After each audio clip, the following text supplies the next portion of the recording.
கர்த்தருடைய பரிசுத்த நாமம் மகிமைப்படுவதாக. நாம் எபிரேயருக்கு எழுதின நிருபத்தை வாசித்து தியானித்துக் கொண்டிருக்கிறோம். நாம் ஏற்கனவே கேட்டது போல 10ஆம் அதிகாரம் 22வது 23வது வசனத்துல நம்ம நிற்கிறோம். இந்த எபிரேய நிருபத்திலே உள்ள பெரிய ஒரு சத்தியத்தை நாம் உணர்ந்து கொள்ள வேண்டும். அதாவது தேவனுடைய மகா பரிசுத்த ஸ்தலத்திலே, தேவனுடைய சமூகத்திலே இயேசு கிறிஸ்துவின் மூலமாக கிட்டி சேரக்கூடிய பாக்கியம் நமக்கு கிடைத்திருக்கிறது. இயேசு கிறிஸ்துவின் நாமத்தினால்தான் நம்ம பிதாவிடத்தில் செல்ல முடியும். அதே மாதிரி இயேசு கிறிஸ்து நாமத்தினால்தான் நாம் பிதாவுடைய சமூகத்திலே அக்சஸ் ஆயிருக்கிறோம். இயேசு கிறிஸ்துவின் நாமம் என்று சொல்லுகிறப்ப அவருடைய சரீரமாகிய திரையின் வழியாய் தேவ சமூகத்தில், அதாவது மகா பரிசுத்த ஸ்தலத்திலே, தேவன் வாசம் பண்ணக்கூடிய இடத்திலே அந்த வழி திறக்கப்பட்டது. ஜீவனும் புதிதுமான வழி. அந்த வழியை சொல்வதற்கு தைரியம் அவருடைய இரத்தமே. இப்பொழுது அவர் தேவனுடைய வீட்டினுடைய அதிகாரியாக, பிதாவினுடைய வலது பக்கத்திலே நமக்காக பரிந்து பேசக்கூடிய மகா பிரதான ஆசாரியராக இருக்கிறவரும் அவரே. ஆகவே தேவ சமூகத்திலே கிட்டி சேர்வது கர்த்தராகிய இயேசு கிறிஸ்துவின் மூலம்தான் என்பதை நம்ம பார்க்கிறோம்.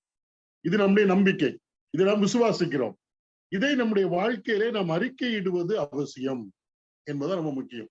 எதை நாம் விசுவாசிக்கிறோமோ அதை நம்முடைய வாழ்க்கையில நடைமுறையில் கொண்டு வர வேண்டும். எதை நாம் அறிகிறோமோ அதை நம்முடைய வாழ்க்கையில செயல்படுத்த வேண்டும். இப்ப அதைத்தான் நம்ம பார்க்க போறோம். 22வது வசனம், துர்மனசாட்சி நீங்க தெளிக்கப்பட்ட இருதயம் உள்ளவர்களாகவும் சுத்த ஜலத்தால் கழுவப்பட்ட சரீரம் உள்ளவர்களாகவும் உண்மையுள்ள இருதயத்தோடும் விசுவாசத்தின் பூரண நிச்சயத்தோடும் சேர கடவோம். இனி நமக்கும் தேவனுக்கும் இடையே மனிதர்கள் யாரும் தேவையில்லை. எந்த சந்தேகமும் இல்லாமல், எந்த மனசாட்சியில எந்த குற்ற உணர்வும் இல்லாமல் ஆண்டவராய் இயேசு கிறிஸ்துவினாலே நமக்கு கிடைத்திருக்கிற பாக்கியம் தேவனுடைய சமூகத்திலே கிட்டி சேரக்கூடிய பாக்கியம். இதை மறந்து விடக்கூடாது. இதை கேட்டுக்கொண்டிருக்கிற நீங்கள் இதை தெளிவாக புரிந்திருக்க வேண்டும். இப்ப 23வது வசனத்தை படிக்கலாம். அல்லாமலும் நம்முடைய நம்பிக்கையை அறிக்கையிடுகிறதில் அசைவில்லாமல் உறுதியாய் இருக்க கடவும் வாக்குத்தத்தம் பண்ணினவர் உண்மை உள்ளவராய் இருக்கிறாரே. நம்முடைய நம்பிக்கை என்ன? இதுவரையிலும் நம்ம பார்த்ததுல இல்லையா, நிறைய ஆண்டவராய் இயேசு கிறிஸ்து தான், அவருடைய மேன்மையை குறித்து அந்த சொல்லப்படுகிறது. சொல்ல போனால் நம்முடைய நம்பிக்கை என்பது ஒரு நபராக இருக்கிறார். அவர் கர்த்தராய் இயேசு கிறிஸ்து. முதலில் நாம் புரிந்திருக்க வேண்டும். 1 தீமோத்தேயு 1ஆம் அதிகாரம் 1ஆம் வசனத்துல நம்முடைய நம்பிக்கையா இருக்கிற கர்த்தராய் இயேசு கிறிஸ்து அப்படின்னு வரும். நம்முடைய நம்பிக்கை. இந்த எபிரேய நிருபத்துல நம்முடைய நம்பிக்கை என்ன? 6ஆம் அதிகாரம் 18, 19, 20 படித்து பாருங்கள். 6ஆம் அதிகாரம் 18, 19. நமக்கு முன் வைக்கப்பட்ட நம்பிக்கையை பற்றி கொள்ளும்படி அடைக்கலமாய் ஓடிவந்த நமக்கு 2 மாறாத விசேஷங்களினால் நிறைந்த ஆறுதல் உண்டாக்கும்படிக்கு எவ்வளவு வேணும் பொய் உரையாத தேவன் அப்படி செய்தார். அந்த நம்பிக்கை நமக்கு நிலையும் உறுதியும் திரைக்குள்ளாக போகிறதுமான ஆத்தும நங்கூரமாய் இருக்கிறது. நமக்கு முன்னோடினவராகிய இயேசு மெல்கிசேதேக்கின் முறைமையின்படி நித்திய பிரதான ஆசாரியராய் நமக்காக அந்த திரைக்குள் பிரவேசித்திருக்கிறார். இந்த நம்பிக்கை நமக்கு நிலையும் உறுதியும் திரைக்குள்ளாக போகிறதுமான ஆத்தும நங்கூரம். திரைக்குள்ள போகிறது, மகா பரிசுத்தலத்துக்குள்ள போகிறது. அதை நாம் அறிக்கை பண்ணுவதில் அசைவில்லாமல் உறுதியா இருக்க வேண்டும். இதை யாரையும் விட்டுக் கொடுக்க கூடாது. நமக்கு கிடைத்த அந்த உரிமை இல்லாவிட்டால் அந்த ஸ்லாக்கியத்தை ஏன் விட்டுக் கொடுக்க வேண்டும்? நான் தேவ சமூகத்தில் இல்லாவிட்டால் மகா பரிசுத்தத்துக்குள் திரைக்குள்ளாக போகக்கூடிய பாக்கியத்தை கர்த்தராகிய இயேசு கிறிஸ்துவை நான் பெற்றிருக்கிறேன். ஒருவேளை யாராவது கேட்டீங்க, இயேசு கிறிஸ்துவை விசுவாசித்ததுனால உங்களுக்கு என்ன கிடைத்தது அப்படின்னு நம்ம சொல்ல தெரியணும். தேவ சமூகத்திலே, மகா பரிசுத்த ஸ்தலத்திலே, இல்லைன்னா கிருபாசனத்து அண்டையிலே, தேவன் வாசம் பண்ணக்கூடிய இடத்துல, அவருடைய பக்கத்துல இயேசு கிறிஸ்து விசுவாசித்ததின் மூலமாக கிட்டி சேர்வதற்கான பாக்கியம் கிடைத்திருக்கிறது. இதை அறிக்கை பண்ணுவதில்லை, இல்ல ஜெபம் பண்ணுவதில்லை, கர்த்தரை துதிப்பதிலே, கர்த்தரை ஆராதிப்பதிலே, எல்லாம் அவருடைய சமூகத்துல தான். அது எனக்கு கிடைத்திருக்கக்கூடிய பாக்கியம். இதை அறிக்கை பண்ணுவதில், அறிக்கையிடுவதில் அசைவில்லாமல் உறுதியா இருக்கக்கூடாது.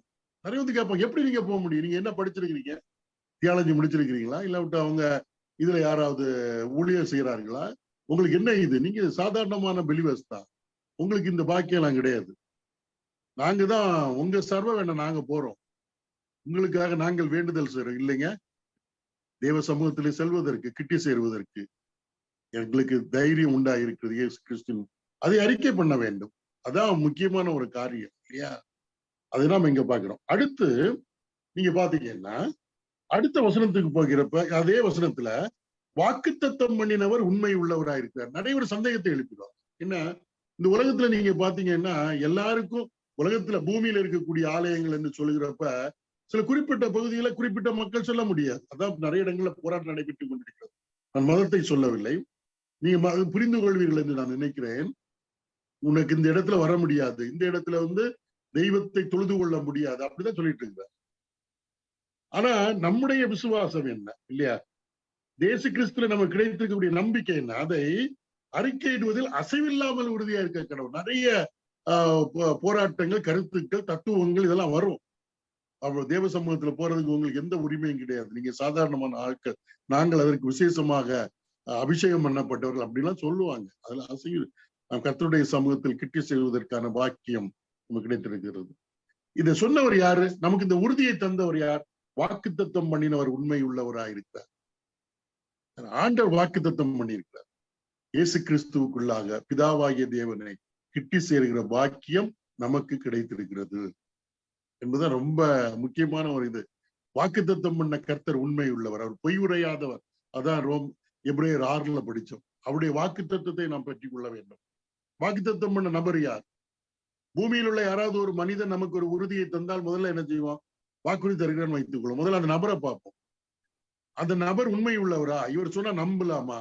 அவருடைய பாஸ்ட் ரெக்கார்டு, அதாவது கடந்த காலத்துல அவருடைய வாழ்க்கை எப்படி இருந்தது என்றெல்லாம் யோசிப்போம்.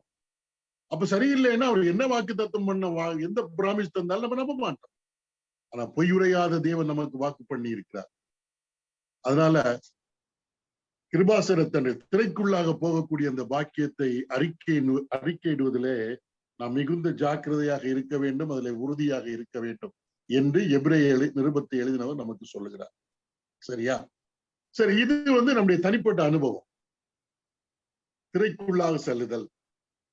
அதோடு கிறிஸ்தவ வாழ்க்கை நிறைவடையவில்லை. மாறாக இந்த பூமியில நம்ம இருக்கிறப்ப நம்மை போல கர்த்தராய் இயேசு கிறிஸ்துவை விசுவாசித்து விசுவாசத்தை உடைய கர்த்தருடைய ஜனம் இருக்கிறார்கள்.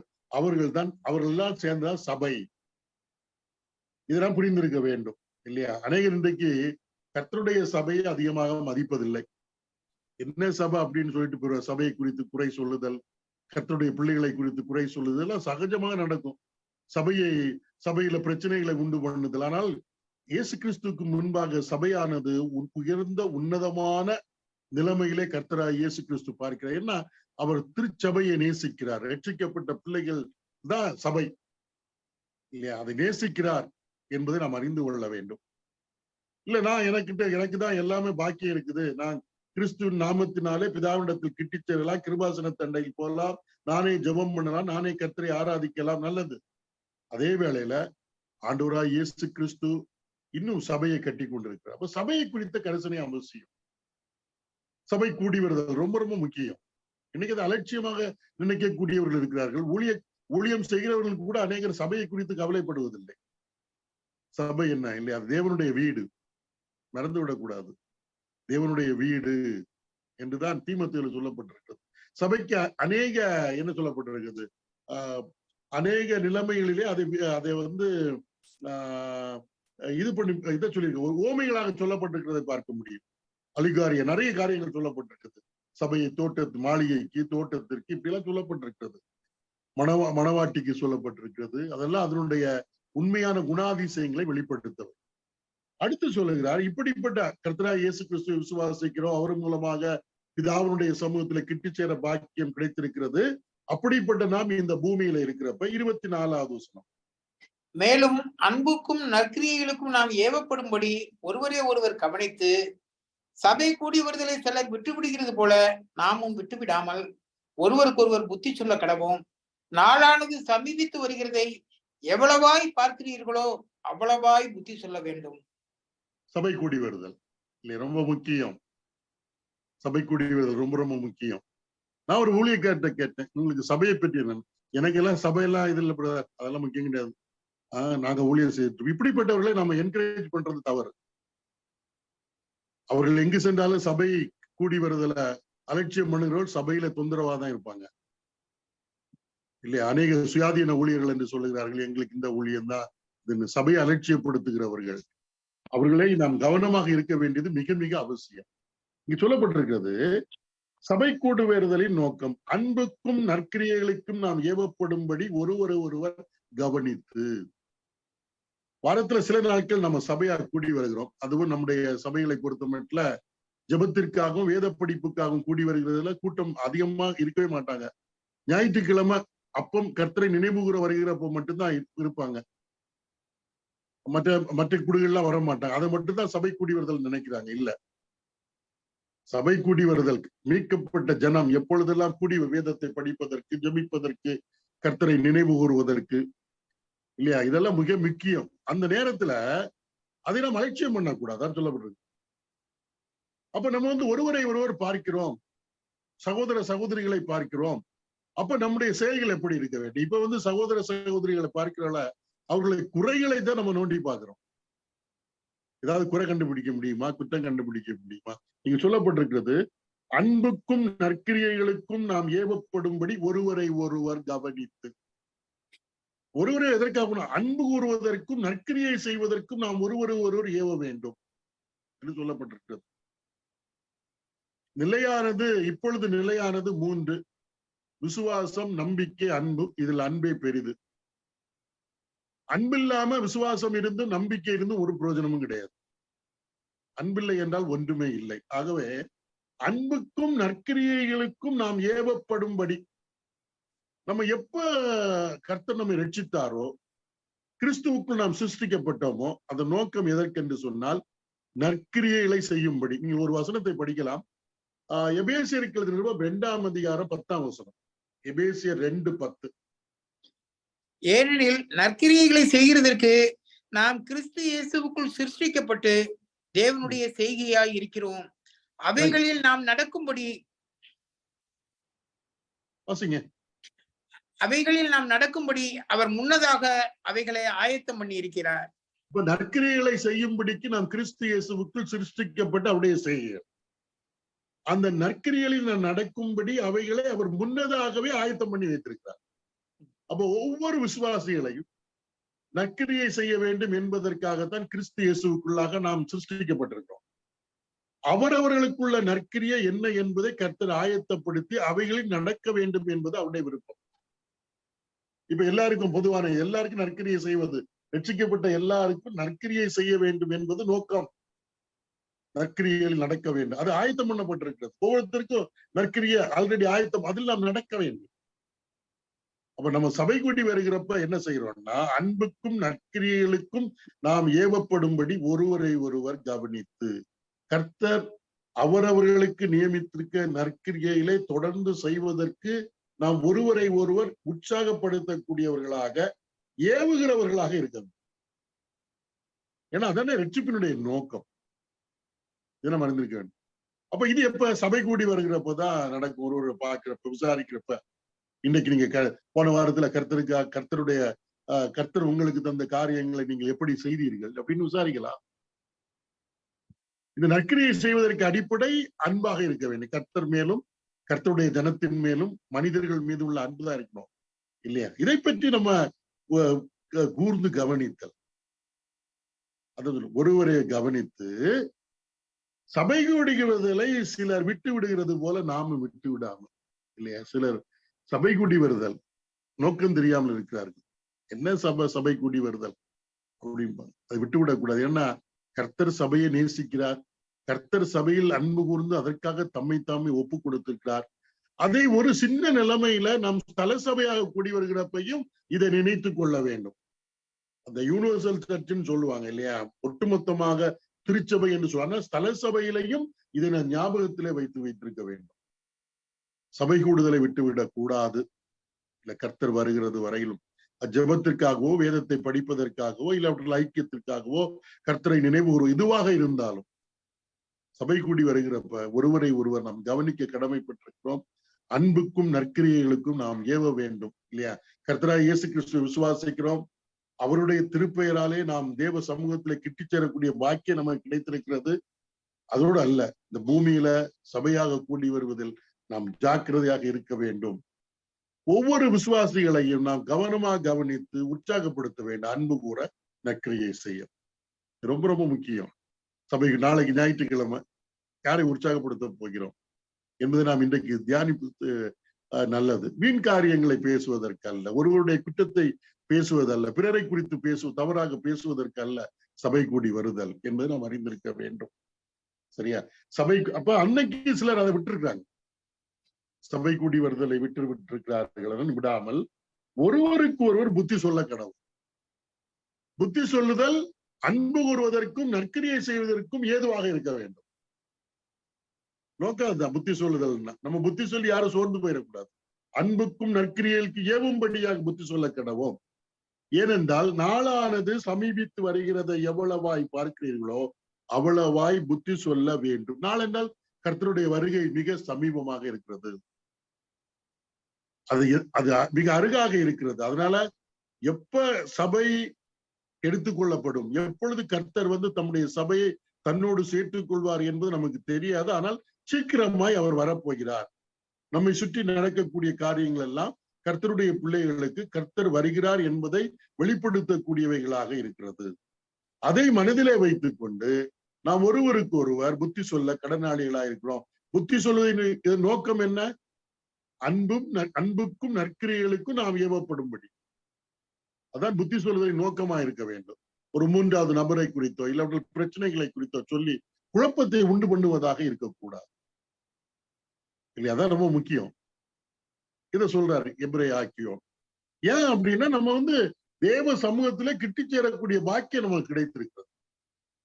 நமக்கு ஒரு பெரிய நம்பிக்கை உண்டாயிருக்கிறது. அறிக்கையிடுவது மட்டுமல்ல, சபை கூடி வருதலில் மிக ஜாக்கிரதையாக நாம் இருக்க வேண்டும்.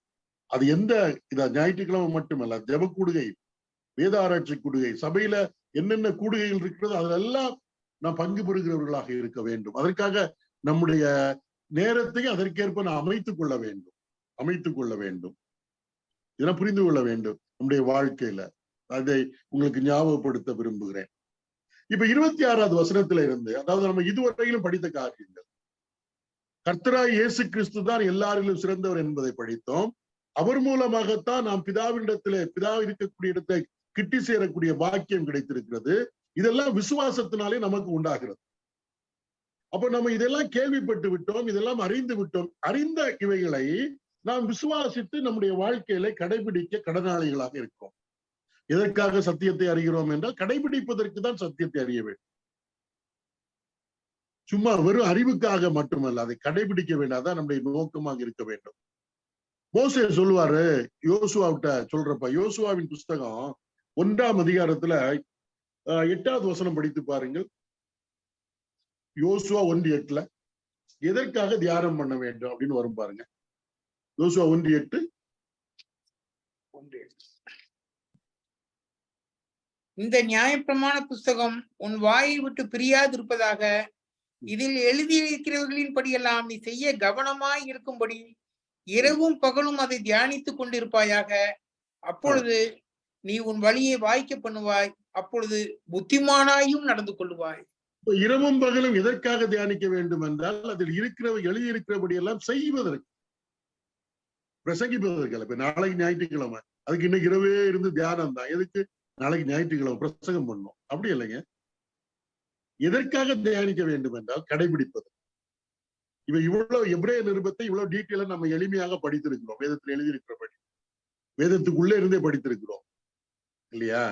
இது எதற்கு நம்ம சத்தியத்தை அறிகிறோம்? மேன்மையான ஒரு சத்தியம் இல்ல. எனக்கு ஒரு பெரிய பாக்கியம், கிறிஸ்துவுக்குள்ளாக நான் மகா பரிசுத்தலத்திற்குள்ளாக கிட்டி சேரக்கூடிய பாக்கியம் எனக்கு கிடைத்திருக்கிறது. என்னுடைய பாவம் மன்னிக்கப்பட்டிருக்கிறது. என்னுடைய அக்கிரமத்தை கர்த்தர் நினைப்பதில்லை.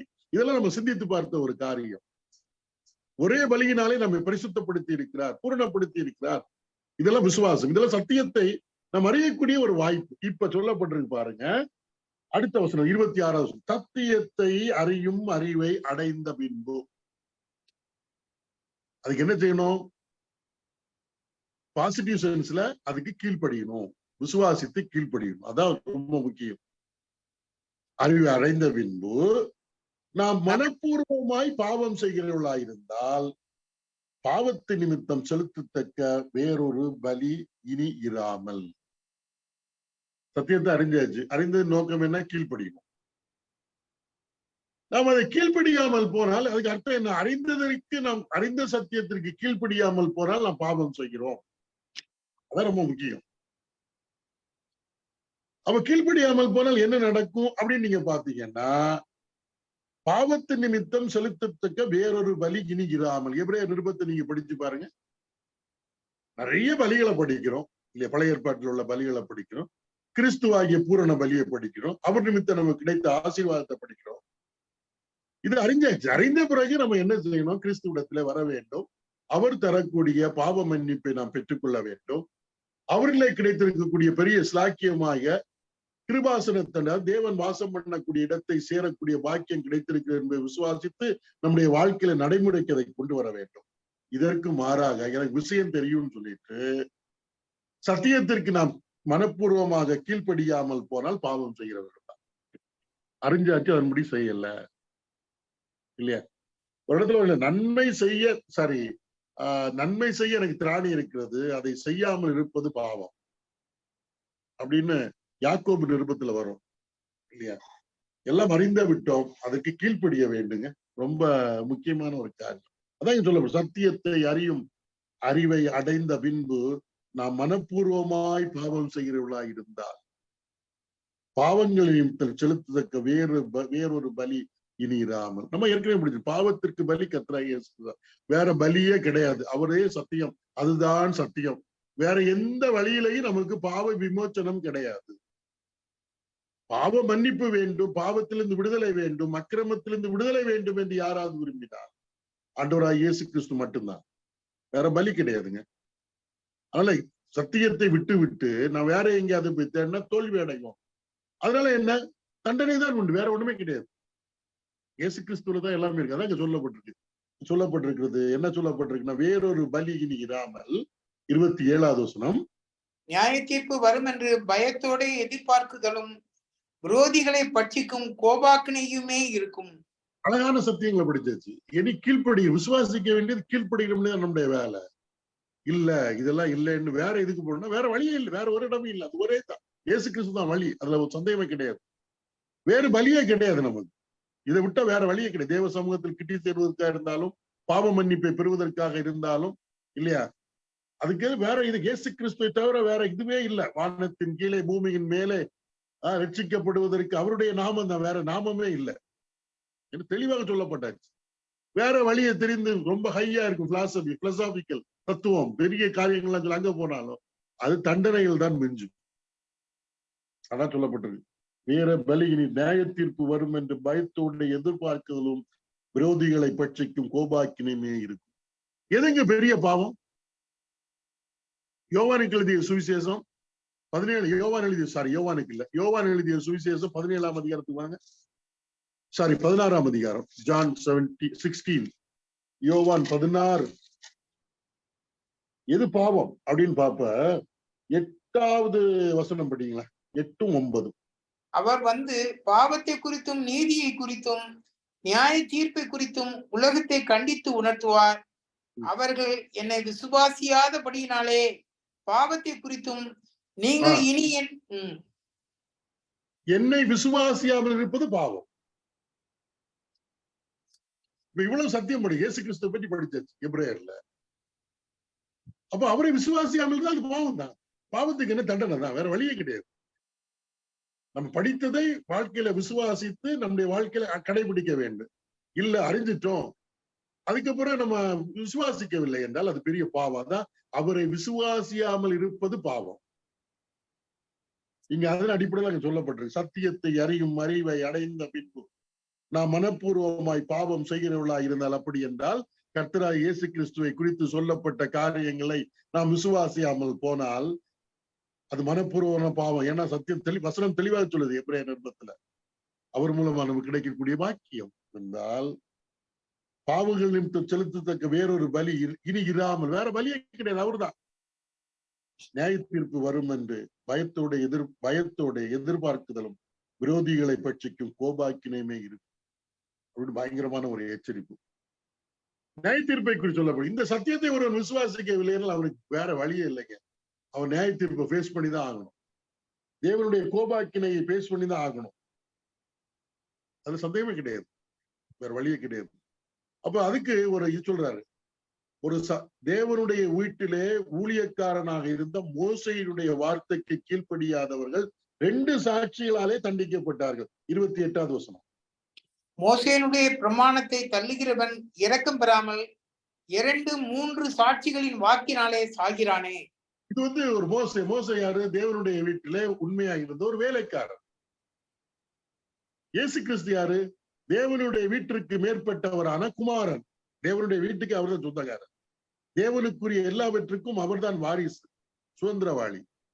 அப்போ ஒரு ஊழியக்காரன் மூலமாக கிடைத்த நியாய பிரமாணத்திற்கு ஒருவன் கீழ்ப்படியாமல் போனால் 2-3 சாட்சிகளை கொண்டு அவனை சாட்சி கூறி கொல்லலாம். உபாகமம் 19:15 படித்து பாருங்க. உபாகமம், டியூட்ரானமி 19:15.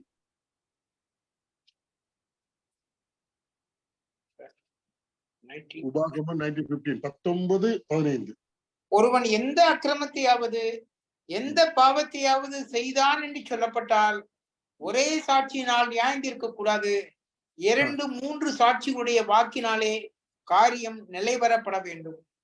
2-3 சாட்சி யாரு? மோசேயினுடைய பிரமாணத்தை தள்ளுகிறவர். மோசே யாரு? தேவனுடைய வீட்டில் உள்ள ஒரு ஊழியக்காரர். எப்ரேயர்ல சொல்லப்பட்டிருக்கு, படிச்சு பாருங்க. எப்ரேயர் 3ஆம் அதிகாரம், எப்ரேயர் 3ஆம் அதிகாரத்துல 2வது வசனம். மோசே தேவனுடைய வீட்டில் எங்கும் உண்மை உள்ளவனாய் இருந்தது போல இவரும் தம்மை ஏற்படுத்தினவருக்கு உண்மை உள்ளவராய் இருக்கிறார். 5வது வசனம். வீட்டை உண்டு பண்ணினவன் வீட்டை பார்க்கிலும் அதிக கனத்திற்குரியவனாய் இருக்கிறான். அதுபோல மோசேயை பார்க்கிலும் இவர் அதிக மகிமைக்கு பாத்திரராய் இருக்கிறார். 5வது வசனம். சொல்லப்பட போகிற காரியங்களுக்கு சாட்சியாக மோசே பணிவிடைக்காரனாய் அவருடைய வீட்டில் எங்கும் உண்மை உள்ளவனாய் இருந்தான். பணிவிடைக்காரன், சர்வன்ட், தேவனுடைய வீட்டுல அவர் மூலமாக நியாய பிரமாணம் கொடுக்கப்பட்டது. அந்த பிரமாணத்தை மீறுகிறவன் 2-3 சாட்சிகளினாலே உறுதி செய்யப்பட்டு அவன் கொல்லப்படலாம். இயேசு யாரு? தேவனுடைய குமாரன், தேவனுடைய வீட்டினுடைய அதிகாரி. குமாரன் தானே. இப்ப நம்ம வீட்டுல ஆண் பிள்ளைங்க இருக்கிறாங்கன்னா யாரு? என் சொத்துக்கெல்லாம் அவர் தான் வாரிசு. அவன் குழந்தையா இருந்தாலும் சரிதான் இல்லையா? அவங்கதான் வாரிசு. எல்லாமே தகப்பனுக்குரியதெல்லாம் குமாரனுக்கு தான் உண்டு. அந்த நிலைமையில மோசேயினுடைய பிரமாணத்தை தள்ளுகிறவன் இரக்கம் பெறாமல் 2-3 சாட்சிகளின் வாக்கினாலே சாகிறானே. 29. தேவனுடைய குமாரனை காலின் கீழ் மிதித்து தன்னை பரிசுத்தம் செய்த உடன்படிக்கையின் இரத்தத்தை அசுத்தம் என்று எண்ணி கிருபையின் ஆவியை நிந்திக்கிறவன் எவ்வளவு கொடிதான ஆக்கினைக்கு பாத்திரவனாய் இருப்பான் என்பதை யோசித்து பாருங்கள். மோசே கொடுத்த நியாய பிரமாணத்தை மீறுகிறவனே 2-3 சாட்சியை வச்சு அவரை கொலை செய்ய இரக்கம் பெறாமல் கொலை செய்யப்படலாம். அப்படி என்றால் தேவனுடைய குமாரன், அப்படி என்றால் தேவனுடைய எல்லாவற்றிற்கும் அவர்தான் சுதந்திரவாளி, வாரிசு, தேவனுக்குரிய அனைத்துக்கும் சொந்தக்காரர். அதான் குமாரன் என்ற அர்த்தம். இன்னும் சொல்ல போனால் தேவனுக்கு சமமானவர். தேவனுடைய குமாரனை காலின் கீழ் மிதித்தல். அப்படி என்றால் இன்றைக்கு நம்ம எபிரேயர்ல படித்தோம் இல்ல, ஆண்டவராய் இயேசு கிறிஸ்துவின் மூலமாக நமக்கு கிடைத்திருக்கக்கூடிய பெரிய சாக்கியங்கள். இதை ஒருவர் நம்பாமல் இருந்தால் தேவகுமாரனை காலில் போட்டு மிதிக்கிறார், அவ்வளவுதான். இதே நம்பாம ஒருத்தர் விசுவாசியாம இருந்தா தேவகுமாரனை காலில் போட்டு மிதிக்கிறார். தேவனுடைய குமாரனை காலின் கீழ் மிதித்து தன்னை பரிசுத்தம் செய்த உடன்படிக்கையின் ரத்தத்தை அசுத்தம் என்று என்னையா ரத்தம் சிந்தி இருக்கிறாரு? அவருடைய ரத்தத்தினால போயிடலாமா? நான் 2000 தானே பிறந்தேன். அவர் இறந்தது, அவர் சிலுவையில மரித்த ரத்தம் சிந்தினது 2000 வருஷத்துக்கு முன்னால இல்ல. அதுக்கு எனக்கு என்ன சம்பந்தம் இல்லையா? அவருடைய ரத்தத்தை, பரிசுத்த உடன்படிக்கையின் ரத்தத்தை அசுத்தம் என்று எண்ணி புதிய உடன்படிக்கை நடைமுறை வருவதற்கு கிறிஸ்து தம்முடைய ரத்தத்தை சிந்தினார், செயல்படுத்துவதற்கு இல்லையா? அவர் சிலுவையில ரத்தம் சிந்தினால்தான், மரித்ததுனாலதான் இன்னைக்கு பாவ மன்னிப்பு இவைகள் எல்லாம் நமக்கு உண்டாயிருக்கிறது, பாவ நிவர்த்தியாக இருக்கிறது. உடன்படிக்கையின் ரத்தம். இன்னைக்கு நாம் நம்மளுடைய ஆவிக்குரிய அனைத்து ஆசீர்வாதங்களுக்கும் காரணம் கிறிஸ்துவனுடைய ரத்தத்தினாலதான் நமக்கு கிடைச்சது. எப்படி பழைய உடன்படிக்கையை பிரதிஷ்டை பண்ணுவதற்கு மிருகங்களுடைய ரத்தம் பலியிடப்பட்ட தெளிக்க, அதே போல புதிய உடன்படிக்கை பிரதிஷ்டை பண்ணுவதற்கு கிறிஸ்துவனுடைய ரத்தம் சிந்தப்பட்டது. அது எவ்வளவு, அதனால எவ்வளவு பெரிய ஆசீர்வாதங்களை நாம் பெற்றிருக்கிறோம். அதான் தன்னை பரிசுத்தம் செய்த உடன்படிக்கையின் ரத்தத்தை அசுத்தம் என்று எண்ணி கிருபையின் ஆவியை நிந்திக்கிறவர். தேவ கிருபையினை அநேகர் நிந்திக்கக்கூடியவர்களாக இருக்கிறார். நாம் இன்றைக்கு தேவனிடத்திலிருந்து பெற்று அனுபவிக்கிறதெல்லாம் அவர் கிருபையாக நமக்கு தந்திருக்கிறார், நம்முடைய தகுதியின் அடிப்படையில் அல்ல. அது கிருபையை அலட்சியமாக எண்ணுகிறது. கிருபைக்கு பதிலாக இன்றைக்கு அநேகர் தங்களுடைய சொந்த கிரியையினாலே நான் தேவனை திருப்திப்படுத்த முடியும் என்று நினைத்துக் கொண்டிருக்கிறார்கள். சொந்த கிரியைகள் இல்லையா. ஒரு காலத்துல பவுல் கூட அப்படிதான் இருந்தார். தன்னுடைய சுயநீதியின் நிமித்தம் தேவனை திருப்திப்படுத்தலான்னு. அப்புறம் தான் அவருக்கு புரிஞ்சது, என்னுடைய சுயநீதி ஒன்றும் ஆகாது, இயேசு கிறிஸ்து விசுவாசிப்பதனால் வரக்கூடிய நீதி தான் சிறப்பானது என்பதை பின்னால் அவர் உணர்ந்து கொண்டார். இன்றைக்கு சுயநீதியை நிலைநாட்ட முயற்சிக்கிறவர்கள் அனைவருக்கு அவர்கள் தேவனுடைய கிருபையின் ஆவியை நிந்திக்கிறவர்களாக இருக்கிறார்கள். அப்படிப்பட்டவர்கள் எவ்வளவு கொடிதான ஆக்கினைக்கு பாத்திரவான்களாக இருப்பார் என்பதை யோசித்துப்பார். சும்மா மோசை கொடுத்த நியாயப்பிரமாணத்தை மீறினவனுக்கு 2-3 சாட்சிகளை வைத்து கொலை செய்யலாம் என்றால், தேவகுமாரனை நிராகரிக்கிறவர்கள், அவருடைய இரத்தத்தை பரிசுத்த இரத்தத்தை அசுத்தம் என்று எண்ணக்கூடியவர்கள், தேவனால் வெளிப்பட்ட கிருபையின் ஆவியை நிந்திக்கிறவர்களுக்கு எவ்வளவு கொடிய இது, எவ்வளவு கொடியது. அதை சிந்தித்து பாருங்கள் சொல்றார், யோசித்து பாருங்க. இவ்வளவு நேரம் எபிரேயர் நிருபத்தை படிச்சுட்டு இன்னும் நம்ம ஆண்டவராய் இயேசு கிறிஸ்து விசுவாசியாமலும் அவருடைய விசுவாசித்து கிடைக்கக்கூடிய பெரிய ஸ்லாக்கியங்களை நம்முடைய வாழ்க்கையில அறிக்கை பண்ணாமலும் இருந்தால் எவ்வளவு பெரிய ஒரு இது. எவ்வளவு பைபிள் ஸ்டடி நல்லா இருக்கும், புரியணும். ஆனா நம்முடைய வாழ்க்கையில இது பண்ணுங்க, பிராக்டிக்கலுக்கு கொண்டு வரணும் விசுவாசத்தின் அடிப்படையில். ஆண்டவர் சொல்றார் 30வது வசனம், பலி வாங்குதல் எனக்குரியது, நானே பதில் செய்வேன் என்று கர்த்தர் சொல்லுகிறார் என்றும் கர்த்தர் தம்முடைய ஜனங்களை நியாயம் தீர்ப்பார் என்றும் சொன்னவர் இன்னார் என்று அறிவோம். உபாகமம் 32ஆம் அதிகாரம் 35-36. இஸ்ரவேல் ஜனங்களுக்கு மோசே சொல்லுவார், கர்த்தரை பற்றி சொல்றாரு பாருங்க. உபாகமம் 32, 35, 36. பலி வாங்குவதும் பதிலளிப்பதும் எனக்கு உரியது, ஏற்ற காலத்தில் அவர்களுடைய கால் தள்ளாடும், அவருடைய ஆபத்து நாள் சமீபமாய் இருக்கிறது, அவர்களுக்கு நேரிடும் காரியங்கள் தீவிரித்து வரும், கர்த்தர் தம்முடைய ஜனங்களை நியாயம் தீர்த்து அவர்கள் பலன் போயிற்றென்றும் அடைக்கப்பட்டவர்களாவது விடுதலை பெற்றவர்களாவது ஒருவரும் இல்லை என்று காணும் போது தம்முடைய ஊழியக்காரன் மேல் பரிதாபப்படுவார். இந்த வசனத்தை அங்க 2 வசனத்தை சேர்த்து போட்டிருக்கீங்க. பழி வாங்குதல் எனக்குரியது. எதுக்கு பழி வாங்குதல்? கிறிஸ்துவ வேண்டாம் என்று நிராகரித்தல், அவருடைய ரத்தத்தை அற்பமாக எண்ணுதல், இதெல்லாம் அவருடைய கிருபையின் ஆவியை அற்பமாக எண்ணுது. இதெல்லாம் தேவனுடைய பழி வாங்குதலுக்கு, இதை நிராகரிக்க தேவன் பழி வாங்குவார் என்று சொல்லப்படும். பழி வாங்குதல் எனக்குரிய, நானே பதில் செய்வேன். சத்தியத்தை அறிந்த பிறகு இல்லையா, இவ்வளவு காரிய சத்தியம் வசனங்களை அறிந்த பிறகு அதற்கு விசுவாசித்து நாம் ஒப்பு கொடுக்கவில்லை என்றால் தண்டனை தான். விசுவாசித்தால் பிழைக்கலாம். அதான் இங்க சொல்லப்படும் ஒரு எச்சரிப்போடு இந்த 10ஆம் அதிகாரத்துல சொல்லுகிறத பார்க்கலாம். இதுவரையிலும் படித்து கவனித்து பார்க்க வேண்டும். நம்முடைய வாழ்க்கையில எந்த அளவுக்கு விசுவாசித்து நாம் கை கொண்டிருக்கிறோம் இயேசு கிறிஸ்துவில யோசித்து பார்க்க வேண்டும். அநேகர் வசனங்களை சொல்லுவாங்க, வாழ்க்கையில அதை பிராக்டிஸுக்கு கொண்டு வர மாட்டாங்க. நடைமுறைப்படுத்த வேண்டும் விசுவாசி. இப்ப ஜீவன் உள்ள தேவனுடைய கைகளில் விழுகிறது பயங்கரமாயிருக்கு, பயங்கரம். அப்படிப்பட்ட காலம் வரப்போகிறதாகவே நாளானது சமீபித்து இருப்பதினாலே நாம் என்ன சத்தியத்தை வாசித்தோமோ படித்தோமோ எபிரேயர் நிருபத்துல, குறிப்பாக கர்த்தராகிய இயேசு கிறிஸ்து நம்முடைய மகா பிரதான ஆசாரியர், அவர் நமக்காக சிலுவையில மரித்து தம்முடைய இரத்தத்தை சிந்தி தேவனிடத்தில் கிட்டி சேரக்கூடிய பாக்கியம் நமக்கு கிடைத்திருக்கிறது விசுவாசத்தினால. அதை நாம் விசுவாசித்து அப்பியாசப்படுத்த வேண்டியது நம்முடைய கடமை. இல்லை என்றால் தண்டனை தான். ஆண்டவராகிய இயேசு கிறிஸ்து நிராகரிக்கிறது பெரிய தண்டனை இல்லையா. ஆண்டவரிடத்திலிருந்து பழிக்கு பழியைத்தான் நாம் எதிர்பார்க்க வேண்டியதாக இருக்கும் என்பதிலே சந்தேகமில்லை. அவருடைய கருத்திலிருந்து விழுகிறது, தேவனுடைய கைகளில் விழுகிறது பயங்கரமா இருக்கும் அப்படின்னு சொல்லிட்டு, அன்னைக்கு இருந்த எபிரேய விசுவாசிகளுக்கு ஒரு எச்சரிப்பு, நமக்கும் இன்றைக்கு எச்சரிப்பு. இப்ப இந்த எபிரேய விசுவாசிகளுடைய முந்தைய நிலைமையை அவர் சொல்றாரு பாருங்க. எப்படி இருந்தாங்க, அவங்க வாழ்க்கையில ஏன் பின்மாற்றம் வர காரணம் பார்க்கலாம் பாருங்க. அவங்க எப்படி இருந்தாங்க. 31வது வசனம், 32. முந்தின நாட்களை நினைத்துக் கொள்ளுங்கள். நீங்கள் பிரகாசமாக்கப்பட்டிருந்த அந்த நாட்களில் உபத்திரவங்களாகி மிகுந்த போராட்டத்தை சகித்தீர்களே.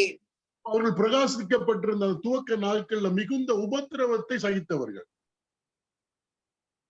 அப்ப ஒரு பிரகாசிக்கப்பட்ட பிறகு நம்ம பிரகாசிக்கப்படுகிறோம், சுவிசேஷத்தை கேட்கிறோம், பிரகாசம் நம்ம பண்ணிட்டோம். அதுக்கு தொடர்ச்சி என்ன? கர்த்தர் நிமித்தம் வருகிற நிந்தைகள், பாடுகள், இவைகளை எல்லாம் சகிக்கிறவர்களாக நாம் இருப்போம் இல்லையா? என்ன இருந்தாலும் பவுல் தீமோத்தேயுக்கு சொல்வாரு, சுவிசேஷனுடைய ஊழியத்தை செய், தீங்கு அனுபவி அப்படிம்பார்.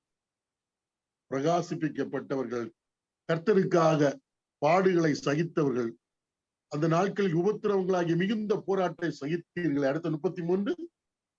நிந்தைகளாலும் உபத்திரவங்களாலும் நீங்கள் வேடிக்கை ஆக்கப்பட்டதும் அல்லாமல் அப்படி நடத்தப்பட்டவர்களுக்கு பங்காளிகளும் ஆனீர்கள்.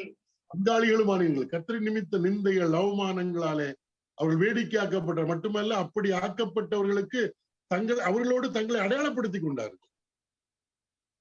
அப்படிப்பட்ட வெட்கப்படவில்லை. ஒருவர் கிறிஸ்து நிமித்த பாடுபடுகிறார்னா தைரியமா, நாங்களும் அவர்கள் எங்களுடைய சகோதரர் தான், சகோதரிகள் தான், பாடுபடுகிறோம், நாங்களும் அவரை போலதான் கர்த்தராகிய இயேசு கிறிஸ்து விசுவாசிக்கிறோம் என்று தங்களை அடையாளப்படுத்தி கொண்டவர்கள். அதற்காக அவர் வெட்கப்படவில்லை. அது மட்டுமல்ல, இந்த எபிரேய நிருபத்தை எழுதினவர் சிறைச்சாலையில இருந்திருக்கிறார். அப்ப இவர்கள் எப்படி ரெஸ்பாண்ட் பண்ணாங்க பாருங்க. 34. நான் கட்டப்பட்டிருக்கையில் நீங்கள் என்னை குறித்தும் பரிதபித்ததும் அன்றி பரலோகத்திலே அதிக மேன்மையும் நிலையுள்ளதுமான சுதந்திரம் உங்களுக்கு உண்டென்று அறிந்து உங்கள் ஆஸ்திகளையும் சந்தோஷமாய் கொள்ளையிட கொடுத்தீர்கள். கிறிஸ்துவின் நிமித்தம் பாடுகள் வந்திருக்கு. அப்ப இந்த எபிரேய நிருபத்தை எழுதினவர் சிறைச்சாலையில இருக்கிறப்ப அவர்கள் அவரை குறித்து பரிதபித்து இருக்கிறார்கள். அது மட்டுமல்ல, பரலோகத்தில் அதிக மேன்மையும் நிலையுள்ளதுமான சுதந்திரம் உங்களுக்கு உண்டென்று அறிந்து உங்கள் ஆஸ்திகளையும் சந்தோஷமாய் கொள்ளையிட கொடுத்தீர்கள் இல்லையா? கர்த்தர் நிமித்தம் எதையும் இழப்பதற்கு, ஆஸ்திகளை இழந்தவர்கள். இங்க இழந்தாலும் நிலையான சுதந்திரம் பரலோகத்தில் நமக்கு இருக்கிறது என்கிற அந்த உறுதியோடு இருந்தவர்கள். சொல்லும் அப்படிப்பட்டவர்கள் தான் இந்த எபிரேய விசுவாசிகள். இப்ப அவங்களுக்குள்ள இந்த பழைய காரியங்களுக்கு இல்லாட்டா கிறிஸ்து மட்டும் போதாது, இல்ல வேற நிறைய காரியங்கள் வேணும் அப்படின்னு அவங்க எண்ணங்கள் போகிறப்பதான் இந்த நிருபம் எழுதப்படுகிறது. ஆகையால் மிகுந்த பலனுக்கு ஏதுவான உங்கள் தைரியத்தை என்னது விட்டுவிடாதீர்கள். 2 பேதுரு 1ஆம் அதிகாரம் படிக்கிறப்ப, இச்சையினாலே உலகத்தில் உள்ள கேட்டுக்கு நம்மை தப்பி திவ்ய சோபத்திற்கு பங்குள்ளவர்களாகும்படிக்கு இல்லையா நம்மை கர்த்தர் அழைத்திருக்கிறார். அதனால என்ன செய்யணுமா? ஜாக்கிரதையா இருந்து உங்க விசுவாசத்தோடு தைரியத்தை கூட்டி வழங்கணும்னு சொல்லப்பட்டிருக்கிறது. விசுவாசம், தைரியம், அந்த நிறைய அந்த கனி என்னதெல்லாம் எதையெல்லாம் நம்ம வாழ்க்கையில அடிஷனலா சேர்க்க வேண்டும். விசுவாசத்தோடு தைரியம்.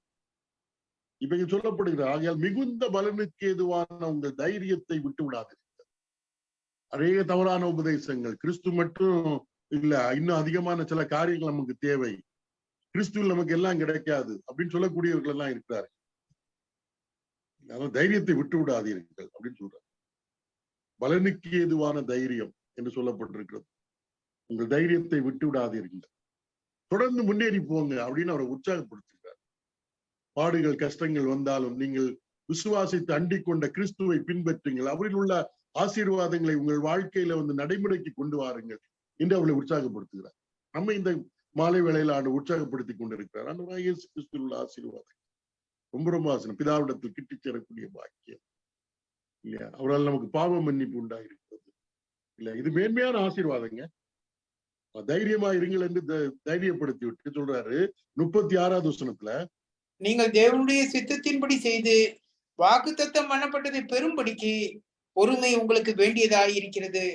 வாக்குத்தத்தம் பண்ணப்பட்டதை எப்ப நம்ம பெற போகிறோம் அப்படின்னா கர்த்தருடைய வருகையில. அதுவரை நம்ம பொறுமையா இருக்கணும். ஆண்டவர் வருகிறது வரையில் நிறைய இடத்துல வரும், வாக்குத்தத்தம் பண்ணப்பட்டதை பெரும்படிக்கு பொறுமை உங்களுக்கு வேண்டியதா இருக்கிறது. 6ஆம் அதிகாரம் 15வது வசனத்துல இந்த பொறுமையை குறித்து சொல்லுகிறப்ப ஆபிரகாமை குறித்து சொல்லுகிறத பார்க்கலாம். 6ஆம் அதிகாரம் 15வது வசனம்.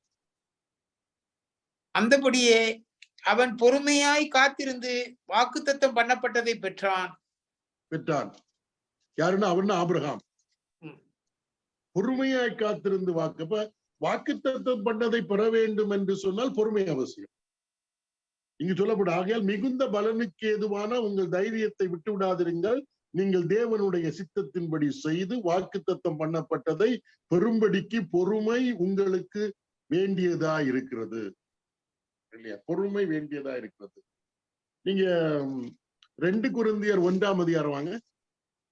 2 கொரிந்தியர் 1ஆம் அதிகாரம். 2 கொரிந்தியர் 1ஆம் அதிகாரத்துல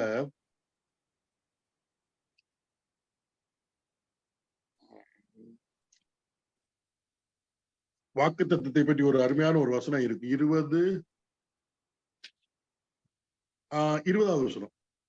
எங்களால் தேவனுக்கு மகிமை உண்டாகும்படி தேவனுடைய வாக்குத்தத்தங்கள் எல்லாம் இயேசு கிறிஸ்துவுக்குள் ஆம் என்றும் அவருக்குள் ஆமேன் என்றும் இருக்கிறதே. கிறிஸ்துவுக்குள் இருக்கிறது. அப்ப அவர் வருகையில தான் எல்லாமே பூரணம். அதுவரையிலும் பொறுமையா இருக்கணும் இல்லையா? அதுவரையிலும் பொறுமையா இருக்கணும். அதான் ரொம்ப முக்கியம். வாக்குத்தத்தம். நீங்க அநேகம் அந்த வாக்குத்தத்தம்னா அந்த பூமிக்குரிய அதெல்லாம் நினைக்காதீங்க.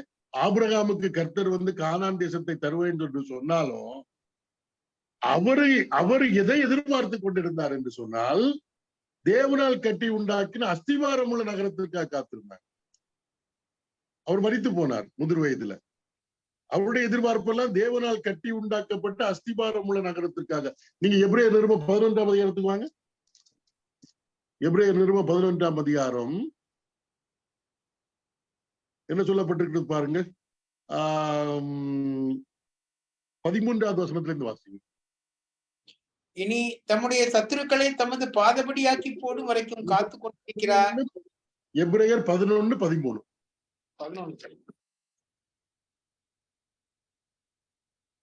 இவர்கள் எல்லாரும் வாக்குத்தத்தம் பண்ணப்பட்டவைகளை அடையாமல் தூரத்திலே அவைகளை கண்டு நம்பி அணைத்து கொண்டு பூமியின் மேல் தங்களை அந்நியரும் பரதேசிகளும் என்று அறிக்கையிட்டு விசுவாசத்தோட மரித்தார்கள். இப்படி அறிக்கையிடுகிறவர்கள் சுய தேசத்தை நாடி போகிறோம் என்று தெரியப்படுத்துகிறார்கள். தாங்கள் விட்டு வந்த தேசத்தை நினைத்தார்களானால் அதற்கு திரும்பி போவதற்கு அவளுக்கு சமயம் கிடைத்திருக்குமே. அதை அல்ல, அதிலும் மேன்மையான பரம தேசத்தையே விரும்பினார்கள். ஆகையால் தேவன் என்னப்பட வெட்கப்படுகிறதில்லை, அவர்களுக்கு ஒரு நகரத்தை ஆயத்தம் பண்ணினாரே. வாக்குத்தத்தம் பண்ணப்பட்டவர்களை அடையாமல் விசுவாசத்தோடு மரித்தவர்கள். அவர்கள் தேவனால் கட்டி உண்டாக்கின அஸ்திபாரம் உள்ள நகரத்திற்காக காத்திருந்தார்கள். 16வது வசனத்துல அதிலும் மேன்மையான பரம தேசத்தை விரும்பினார்கள். 10வது வசனத்துல ஏனெனில் தேவன் தாமே கட்டி உண்டாக்கின அஸ்திபாரங்கள் உள்ள நகரத்திற்கு அவன் காத்திருந்தான். வாக்குத்தத்தம்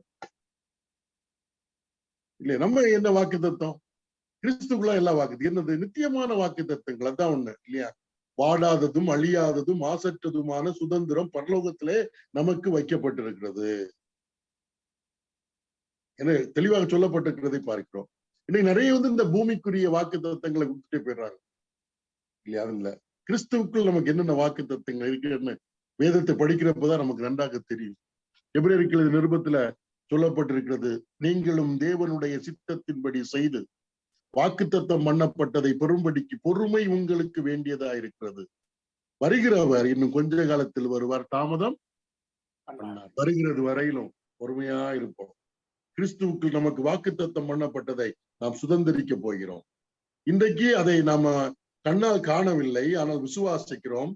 பெற்றுக்கொண்டவர்களைப் போல இந்த பூமியில நாம் வாழ்கிறோம், ஆனால் நாம் அனுபவிப்பது அவருடைய வருகை இல்லை. ரொம்ப முக்கியங்க, அது ரொம்ப முக்கியம்.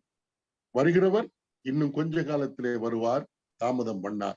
சோ அதுவரையில எப்படி வாழ வேண்டும்? 37வது வசனம். வருகிறவர் இன்னும் கொஞ்சம் காலத்துல வருவார், தாமதம் பண்ணார்.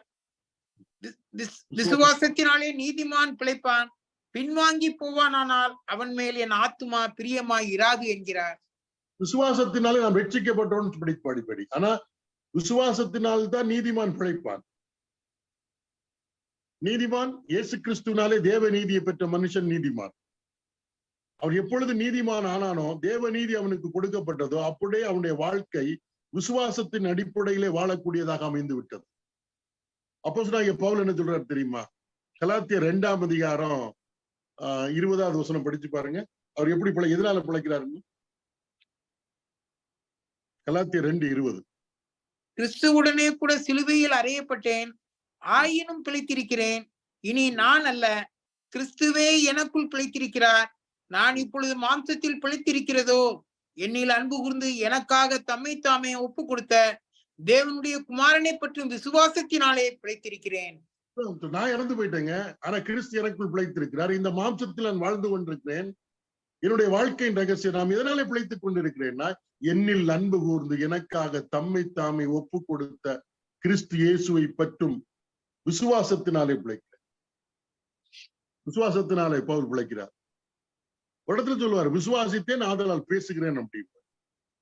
நம்ம எதனால பிழைக்கிறோம்? கிறிஸ்து ஜீவிக்கிறார், அதனாலே நான் ஜீவிக்கிறேன் சொல்ல தெரியணும். நீங்கள் வாழ்கிறீர்களே, ஏன் எதனாலே வாழ்கிறீர்கள், எதனாலே பிழைக்கிறீர்கள் அப்படின்னா, கிறிஸ்து பிழைத்திருக்கிறார், அதனாலே நானும் பிழைத்திருக்கிறேன். அவர் வாழ்கிறார், அதனாலே நான் வாழ்கிறேன். Because he lives, I am living. ஏன்னா அவர்தான் நம்முடைய ஜீவன், அதை நம்ம மறந்து விடக்கூடாது. நம்ம வேலை செய்து பிழைக்கிறோம், ஊழியம் செய்து பிழைக்கிறோம், இதெல்லாம் செகண்டரி திங். ஆனா நாம் வாழ்வது கிறிஸ்துவனாலதான். அவர் பிழைக்கிறார், அதனால நான் பிழைக்கிறோம். இல்ல, நான் உழைச்சு சம்பாதிச்சு பிழைக்கிறேன். உழைக்கிறதுக்கு பலம் தந்தவர் யாருங்க? கர்த்தர். அதான் புரிந்து கொள்ள வேண்டும் இல்லையா? நான் ஊழியம் செய்து பிழைக்கிறேன், ஊழியம் செய்யறதுக்கு பலம் தந்தது யாருங்க? கர்த்தர் தான். ஆகவே கர்த்தரின் மேல் உள்ள விசுவாசத்தினாலே நான் பிழைக்கிறேன். அதாவது நீதிமான் விசுவாசத்தினாலே பிழைப்பான், விசுவாசத்தினாலே நீதிமான் பிழைப்பான். அப்ப நம்முடைய விசுவாசம் என்பது ஒரு கண்டினியூஸ் ஒன். நான் விசுவாசித்தேன் என்பதல்ல, நான் விசுவாசிக்கிறேன் என்பதுதான் உண்மை. நான் விசுவாசிக்கிறேன். நிகழ்காலத்தில் இருக்கிற நம்முடைய விசுவாசம். நான் விசுவாசித்தேன் அல்ல, விசுவாசிக்கிறேன். இப்பொழுது நான் பிழைப்பதும் என்னிடத்தில் அன்பு கூர்ந்து எனக்காக தம்மைத்தாமே ஒப்பு கொடுத்த தேவனுடைய குமாரனை பற்றும் விசுவாசத்தினாலே பிழைக்கிறேன். நான் இயேசு கிறிஸ்துவை விசுவாசிக்கிறேன், அதனாலே நான் வாழ்கிறேன். அதுதான் நீதிமானுடைய அறிக்கையா இருக்கணும். இயேசு கிறிஸ்துவை விசுவாசித்து தேவ நீதியை பெற்றவர்கள். வேற எதையுமே சொல்லக்கூடாதுங்க. நான் இயேசு கிறிஸ்துவை விசுவாசிக்கிறேன், அதனாலே பிழைக்கிறேன்.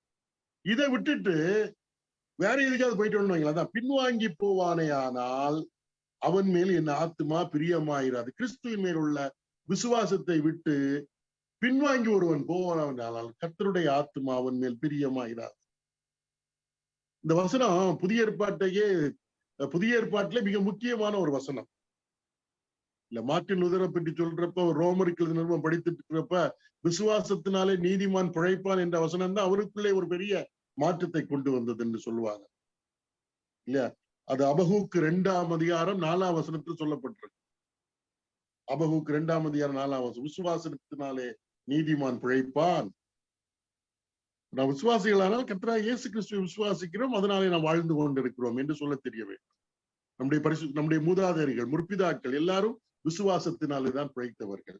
அதை சொல்றதுதான் 11ஆம் அதிகாரம். பின்வாங்கி போவானே ஆனால் என் ஆத்துமா பிரியமாயிராது என்கிறார்.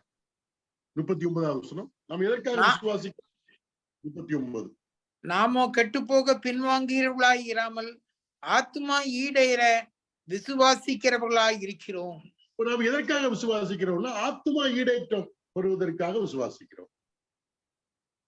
எதுக்காக விசுவாசிக்கிறோம் அப்படின்னா, நிறைய காரியம் சொல்லுவாங்க. என்னுடைய நோய் குணாகணும், என் பிரச்சனை தீரணும், அதுக்காக. அப்படி இல்லைங்க, என்னுடைய ஆத்துமா ஈடேற்றத்திற்காக விசுவாசித்தல். ஆத்துமா ஈடேற்றம் நாம் தேவனோடு சேர்றதா இல்லையா? அதானே முக்கியம். தேவனோடு ஒன்று சேர்தல், இல்லாவிட்டால் கிறிஸ்துவோடு இருத்தல் இல்லையா? அவருடைய வருகையிலே பங்கு பெறுதல் இல்லையா? படைத்த தேவனோடு நாம் வாழ்தல், அதான் ஆத்துமா ஈடேற்றம். அதற்காக நாம் விசுவாசிக்கிறோம். இந்த அநித்தியமான காரியத்திற்காக அல்ல, நித்தியமான காரியத்திற்காக, ஆத்தும ஈடேற்றத்திற்காக விசுவாசிக்கிறோம். அப்படிப்பட்ட விசுவாசத்தை இடையில விட்டுறக்கூடாது. அதிலிருந்து நாம் பின்வாங்கி விடக்கூடாது. பின்வாங்கினால் தேவன் நம்மேல் பிரியமா இருக்க மாட்டார். ஆத்தும ஈடேற்றம் பெறுவதற்காக விசுவாசிக்கிறோம். நாம கெட்டு போக பின்வாங்குகிறவர்களாகிறான். ஆத்தும ஈடேற்றம் பெற விசுவாசிக்கிறவர்களா இருக்கிறோம் அப்படின்னு 10ஆம் அதிகாரம் முடிஞ்சது. இப்ப 11ஆம் அதிகாரத்துல இப்படிப்பட்ட விசுவாசத்தை உடைய விசுவாச வீரருடைய பட்டியல் சொல்லப்பட்டிருக்கு. இதுங்க பைபிள்ல சொல்லப்பட்ட பெரிய தேவ மனிதர்களை குறித்து சொல்ல, அவங்க எல்லாம் எதனால் தேவனுக்கு முன்பாக நற்சாட்சியை பெற்றார்கள்? அவங்க நிறைய கிரியைகள் செய்திருக்கிறார்கள், செயல்கள் செய்திருக்கிறார்கள். ஆனால் தேவனுக்கு முன்பாக நற்சாட்சி பெறுவதற்கு காரணமாக இருந்தது அவர்கள் தேவன் பேரில் கொண்டிருந்த விசுவாசம். இதெல்லாம் புரிந்திருக்க வேண்டும். அது எங்கிருந்து? ஆபேல்ல இருந்து தொடங்குது, தேவன் பேரில் கொண்டிருந்த விசுவாசம். அப்ப அவர்கள் செய்த செயல்கள் எல்லாம் அவர்கள் தேவன் பேரில் கொண்டிருந்த விசுவாசத்தினுடைய வெளிப்பாடுதான். ஆனா பெரிய தர்ம சங்கடம் என்னன்னா, நம்ம பரிசுத்த மனிதர்களுடைய செயல்களை மிகைப்படுத்தி பேசிவிட்டு அவர்கள் கொண்டிருந்த விசுவாசத்தை குறித்து யாரும் பேச மாட்டாங்க. ஏன்னா அவர்கள் கொண்டிருந்த விசுவாசம் தான் அவர்களுடைய செயல்களுக்கு காரணம். ரூட் அதுதான், பிரைமரி ரூட். அவங்க தேவன் பேரில் வைத்திருந்த விசுவாசம். அந்த விசுவாசத்தினால்தான் அவர்கள் நற்சாட்சி பெற்றார்கள். ஒரு 2 வசனத்தை படிச்சுட்டு முடிச்சிடலாம். எபிரேயர் 11ஆம் அதிகாரம் முதல் 2 வசனம். விசுவாசமானது நம்பப்படுகிறவைகளின் உறுதியும் காணப்படாதவைகளின் நிச்சயமாய் இருக்கிறது, அதனாலே முன்னோர்கள் நற்சாட்சி பெற்றார்கள். 39வது வசனம், 11:39. இவர்கள் எல்லாரும் விசுவாசத்தினாலே நற்சாட்சி பெற்றும் வாக்குத்தத்தம் பண்ணப்பட்டதை அடையாமற் போனார்கள்.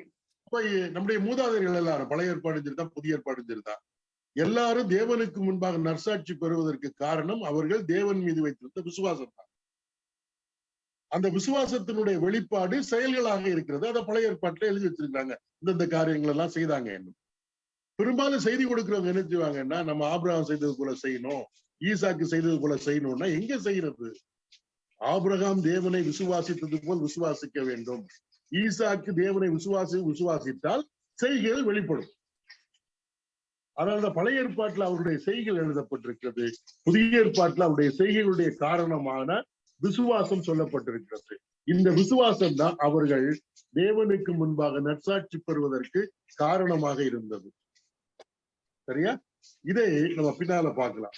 நாம் நம்முடைய ஆத்தும ஈடேற்றத்திற்காக தேவன் மீது விசுவாசம் வைத்திருக்கிறோம், விசுவாசிக்கிறவர்களாக இருக்கிறோம் என்பதை ஞாபகத்தில் வைத்துக் கொள்ள வேண்டும். அதுவும் இந்த வசனங்களை புரிந்து கொள்வதற்கு தேவன் வேண்டிய கிருபைகளை தருவாராக. தொடர்ந்து நீங்கள் வீட்டில் இருக்கிறப்ப எபிரேயர் நிருபத்தை தியானித்து பாருங்கள். ஆவியானவர் நமக்கு அதிக காரியங்களை கற்றுத் தருவார். ஜெபம் பண்ணுவோம்.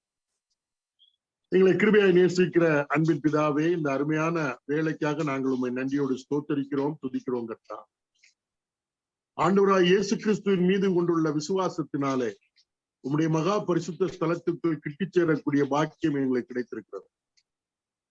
இப்படிப்பட்ட மேலான நம்பிக்கையை நாங்கள் அறிக்கையிடுவதில்லை. தளர்ந்து போகாமல் எப்பொழுதும் அறிக்கையிட வேண்டிய கிருபைகளை எங்களுக்கு நீ தந்தருளும்படியாக ஜெபிக்கிறோம். இந்த பூமியிலே உம்முடைய குமாரனுடைய இரத்தத்தினாலே மீட்டுக் கொள்ளப்பட்டு எங்களுடைய உடன் சகோதர சகோதரிகளோடு சபையாக கூடி வருவதற்கான பாக்கியத்தை எங்களுக்கு நீ தந்திருக்கிறேன். இந்த சபை கூடுதலை நாங்கள் விட்டு விடாத வண்ணம் ஒருவரை ஒருவர் கவனித்து அன்புக்கும் நற்கிரியைகளுக்கும் நாங்கள் ஒருவரை ஏவத்தக்கதான கிருபையை எங்களுக்கு அளித்தரல வேண்டுமாய் ஜெபிக்கிறோம். கர்த்தருடைய வருகை சமீபமாக இருக்கிறது என்பதை உணர்ந்து ஒருவரை ஒருவர் அன்பு கூறவும் நற்கிரியை செய்யவும் தூண்டுதல் கொடுக்க எங்களுக்கு நீ இரக்கம் பாராட்ட வேண்டுமாய் ஜெபிக்கிறோம். மோசையினுடைய பிரமாணத்தை மீறினவர்கள் 2-3 சாட்சிகளினாலே அவர்கள் கொல்லப்படுவது உறுதியாக்கப்பட்டானால், பரிசுத்த பிதாவே, நீர் உம்முடைய தேவ குமாரனை குறித்து சொன்ன காரியத்தை நாங்கள் விசுவாசியாமற் போனால் எங்களுக்கு பெரிய தண்டனை இருக்கிறது. அது உம்முடைய கரத்திலிருந்து வர இருக்கிறது. ஆகவே நாங்கள் மிகுந்த ஜாக்கிரதை உள்ளவர்களாக எங்களிலே ஆரம்பித்த அந்த விசுவாசத்தை கர்த்தர் வருகிறது வரையிலும் தொடர்ந்து தைரியமாக அந்த விசுவாசத்தில் முன்னேறி செல்ல நீர் எங்களுக்கு உதவி செய்ய வேண்டுமாய் நாங்கள் உம்முடைய சமூகத்திலே ஜெபிக்கிறோம். நாங்கள் விசுவாசிப்பது எங்களுடைய ஆத்தும ஈடேற்றத்திற்கு, இந்த பூமிக்குரிய காரியங்களை பெற்றுக்கொள்வதற்கு அல்ல என்பதை எங்களுக்கு நீ நினைவுபடுத்தினதற்காக ஸ்தோத்திரம் செலுத்துகிறோம். கர்த்தராகிய இயேசு கிறிஸ்து வருகிறது வரையிலும் பொறுமையோடு எங்களுடைய விசுவாசத்தை, நீ தந்த விசுவாசத்தை அறிக்கையிட நீர் எங்களுக்கு உதவி செய்யும். எங்களுடைய முற்பிதாக்கள் எல்லாம் விசுவாசத்தினாலே உமக்கு முன்பாக நற்சாட்சி பெற்றது போல நாங்களும் மீது வைத்திருக்கக்கூடிய விசுவாசத்தை நீர் எங்கள் கண்டு நாங்கள் நற்சாட்சி உள்ளவர்களாக இந்த பூமியிலே வாழ நீர் எங்களுக்கு உதவி செய்யும்படியாக ஜெபிக்கிறோம். அருமையான கொட்டிவாக்கு சபையாருக்காக ஸ்தோத்திரம். கலந்து கொண்ட உங்களுடைய பிள்ளைகளுக்காக நன்றி செலுத்துகிறோம் கர்த்தாவே. தொடர்ந்து இந்த எபிரேயர் நிருபத்தை வாசித்து விசுவாசித்து கர்த்தராகிய இயேசு கிறிஸ்துவுக்கு மேன்மையான இடத்தை எங்கள் வாழ்க்கையிலே கொடுத்து அவரிலே நீர் ஏற்படுத்தி வைத்திருக்கக்கூடிய அனைத்து ஆசீர்வாதங்களையும், திவ்ய ஆசீர்வாதங்களையும், நித்திய ஆசீர்வாதங்களையும், வாக்குத்தத்தங்களையும் நாங்கள் சுதந்திரித்துக் கொள்வதற்கு ஏதுவான கிருபைகளை எங்களுக்கு நீர் தாரும். இதை ஒழுங்குபடுத்தின நம்முடைய பிள்ளைகளுக்காக ஸ்தோத்திரம். இன்றைக்கு கலந்து கொண்ட எல்லாருக்காகவும் நாங்கள் உமக்கு நன்றி செலுத்துகிறோம். வரும் நாட்கள் சனிக்கிழமை உமக்கு சித்தமானால் மறுபடியும் நாங்கள் கூடி உம்முடைய நாமத்தை மகிமைப்படுத்த உதவி செய்யும். உம்முடைய ஆவியானவருக்காக ஸ்தோத்திரம். எங்கள் ஆண்டவரும் இரட்சகரும் மீட்பெருமாகிய இயேசு கிறிஸ்து நல்ல நாமத்தில் இந்த ஜெபத்தையும் ஸ்தோத்திரத்தையும் எடுக்கிறோம் அன்பின் பிதாவே. ஆமென்.